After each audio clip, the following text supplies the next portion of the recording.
Snow White and Rose Red. From Grimm's Fairy Tales, by Jacob and Wilhelm Grimm. There once was a poor widow who lived in a lonely cottage. In front of the cottage was a garden, wherein stood 2 rose trees, one of which bore white and the other red roses. She had 2 children who were like the 2 rose trees, and one was called Snow White and the other Rose Red. They were as good and happy, as busy and cheerful as ever 2 children in the world were, only Snow White was more quiet and gentle than Rose Red. Rose Red liked better to run about in the meadows and fields, seeking flowers and catching butterflies. But Snow White sat at home with her mother, and helped her with her housework, or read to her when there was nothing to do. The 2 children were so fond of each other that they always held each other by the hand when they went out together, and when Snow White said, "We will not leave each other," Rose Red answered, "Never, so long as we live." And their mother would add, "What one has she must share with the other." They often ran about the forest alone and gathered red berries, and no beasts did them any harm, but came close to them trustfully. The little hare would eat a cabbage leaf out of their hands, the roe grazed by their side, the stag leaped merrily by them, and the birds sat still upon the boughs and sang whatever they knew. No mishap overtook them. If they had stayed too late in the forest and night came on, they laid themselves down near one another upon the moss and slept until morning came, and their mother knew this and did not worry on their account. Once, when they had spent the night in the wood and the dawn had roused them, they saw a beautiful child in a shining white dress sitting near their bed. He got up and looked quite kindly at them, but said nothing, and went into the forest. And when they looked round, they found that they had been sleeping quite close to a precipice, and would certainly have fallen into it in the darkness if they had gone only a few paces further. And their mother told them that it must have been the angel who watches over good children. Snow White and Rose Red kept their mother's little cottage so neat that it was a pleasure to look inside it. In the summer Rose Red took care of the house, and every morning laid a wreath of flowers by her mother's bed before she awoke, in which was a rose from each tree. In the winter Snow White lit the fire and hung the kettle on the hob. The kettle was of brass, and shone like gold, so brightly was it polished. In the evening, when the snowflakes fell, the mother said, "Go, Snow White, and bolt the door." And then they sat round the hearth, and the mother took her spectacles and read aloud out of a large book, and the 2 girls listened as they sat and spun. And close by them lay a lamb upon the floor, and behind them, upon a perch, sat a white dove, with its head hidden beneath its wings. One evening, as they were thus sitting comfortably together, some one knocked at the door as if he wished to be let in. The mother said, "Quick, Rose Red, open the door. It must be a traveller who is seeking shelter." Rose Red went and pushed back the bolt, thinking that it was a poor man. But it was not. It was a bear that stretched his broad black head within the door. Rose Red screamed and sprang back, the lamb bleated, the dove fluttered, and Snow White hid herself behind her mother's bed. But the bear began to speak, and said, "Do not be afraid. I will do you no harm. I am half frozen, and only want to warm myself a little beside you." "Poor bear," said the mother, "lie down by the fire. Only take care that you do not burn your coat." Then she cried, "Snow White, Rose Red, come out. The bear will do you no harm. He means well." So they both came out, and by the lamb and dove came nearer, and were not afraid of him. The bear said, "Here, children, knock the snow out of my coat a little."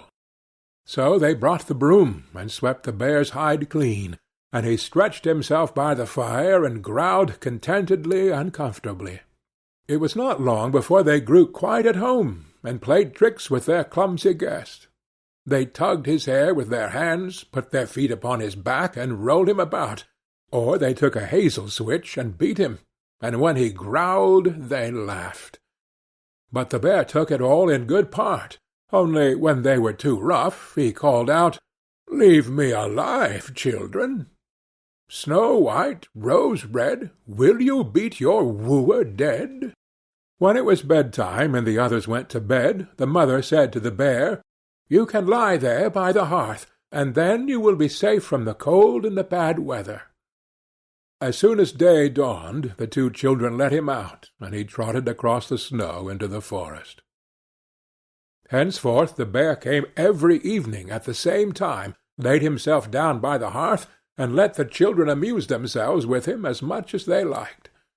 And they got so used to him that the doors were never fastened until their black friend had arrived. When spring had come and all outside was green, the bear said one morning to Snow White, "Now I must go away, and cannot come back for the whole summer." "Where are you going, then, dear bear?" asked Snow White. "I must go into the forest and guard my treasures from the wicked dwarfs. In the winter, when the earth is frozen hard, they are obliged to stay below, and cannot work their way through. But now, when the sun has thawed and warmed the earth, they break through it, and come out to pry and steal, and what once gets into their hands and in their caves does not easily see daylight again." Snow White was quite sorry at his departure, and as she unbolted the door for him, and the bear was hurrying out, he caught against the bolt, and a piece of his hairy coat was torn off, and it seemed to Snow White as if she had seen gold shining through it, but she was not sure about it. The bear ran away quickly, and was soon out of sight behind the trees. A short time afterwards, the mother sent her children into the forest to get firewood. There they found a big tree, which lay felled on the ground, and close by the trunk something was jumping backwards and forwards in the grass, but they could not make out what it was. When they came nearer, they saw a dwarf with an old withered face and a snow-white beard a yard long.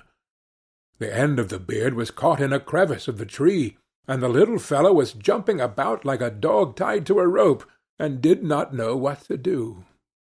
He glared at the girls with his fiery red eyes, and cried, "Why do you stand there? Can you not come here and help me?" "What are you up to, little man?" asked Rose Red. "You stupid prying goose," answered the dwarf. "I was going to split the tree to get a little wood for cooking. The little bit of food that we people get is immediately burnt up with heavy logs. We do not swallow so much as you coarse, greedy folk. I had just driven the wedge safely in, and everything was going as I wished, but the cursed wedge was too smooth, and suddenly sprang out, and the tree closed so quickly that I could not pull out my beautiful white beard. So now it is tight, and I cannot get away, and the silly, sleek, milk-faced things laugh. Ah, how odious you are!" The children tried very hard, but they could not pull the beard out. It was caught too fast. "I will run and fetch some one," said Rose Red. "You senseless goose," snarled the dwarf. "Why should you fetch some one? You are already too many for me. Can you not think of something better?" "Don't be impatient," said Snow White. "I will help you." And she pulled her scissors out of her pocket, and cut off the end of the beard. As soon as the dwarf felt himself free, he laid hold of a bag which lay amongst the roots of the tree, and which was full of gold, and lifted it up, grumbling to himself, "Uncouth people, to cut off a piece of my fine beard! Bad luck to you!" And then he swung the bag upon his back, and went off, without even once looking at the children. Some time afterwards, Snow White and Rose Red went to catch a dish of fish. As they came near the brook, they saw something like a large grasshopper jumping towards the water, as if it were going to leap in. They ran to it, and found it was the dwarf. "Where are you going?" said Rose Red. "You surely don't want to go into the water?" "I am not such a fool," cried the dwarf. "Don't you see that the accursed fish wants to pull me in?" The little man had been sitting there fishing, and unluckily the wind had tangled up his beard with the fishing line. A moment later a big fish made a bite, and the feeble creature had not strength to pull it out. The fish kept the upper hand and pulled the dwarf towards him. He held on to all the reeds and rushes, but it was of little good, for he was forced to follow the movements of the fish, and was in urgent danger of being dragged into the water. The girls came just in time. They held him fast, and tried to free his beard from the line. But all in vain. Beard and line were entangled fast together. There was nothing to do but to bring out the scissors and cut the beard, whereby a small part of it was lost. When the dwarf saw that, he screamed out, "Is that civil, you toadstool, to disfigure a man's face? Was it not enough to clip off the end of my beard? Now you have cut off the best part of it. I cannot let myself be seen by my people. I wish you had been made to run the soles off your shoes." Then he took out a sack of pearls which lay in the rushes, and without another word he dragged it away and disappeared behind a stone. It happened that soon afterwards the mother sent the two children to the town to buy needles and thread and laces and ribbons. The road led them across a heath, upon which huge pieces of rock lay strewn about. There they noticed a large bird hovering in the air, flying slowly round and round above them. It sank lower and lower, and at last settled near a rock not far away. Immediately they heard a loud, piteous cry. They ran up, and saw with horror that the eagle had seized their old acquaintance the dwarf, and was going to carry him off.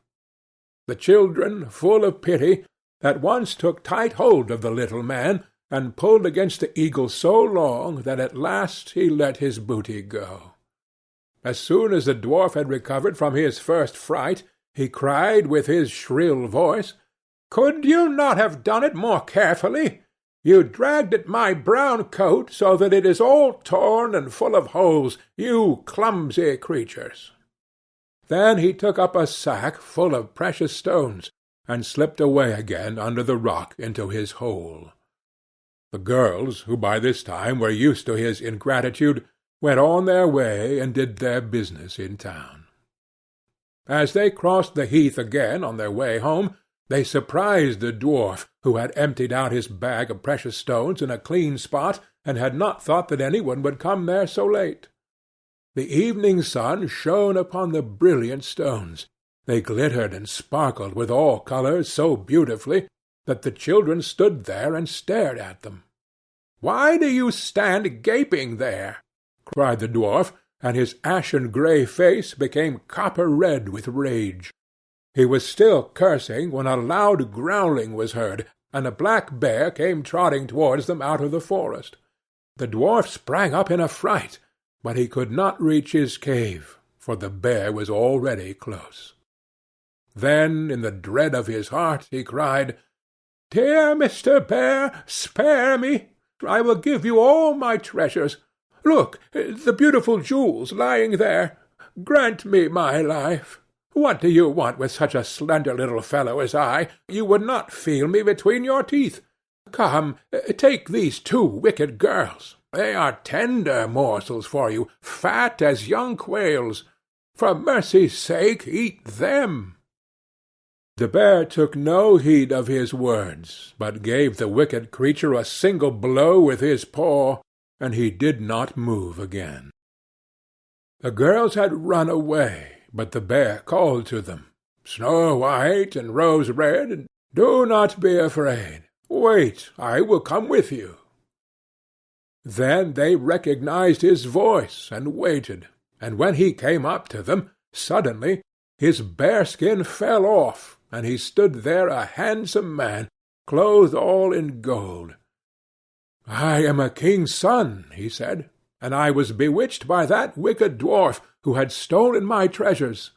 I have had to run about the forest as a savage bear until I was freed by his death. Now he has got his well-deserved punishment."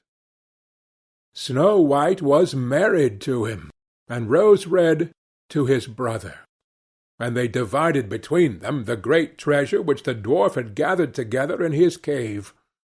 The old mother lived peacefully and happily with her children for many years. She took the 2 rose-trees with her, and they stood before her window, and every year bore the most beautiful roses, white and red. End of Snow White and Rose Red.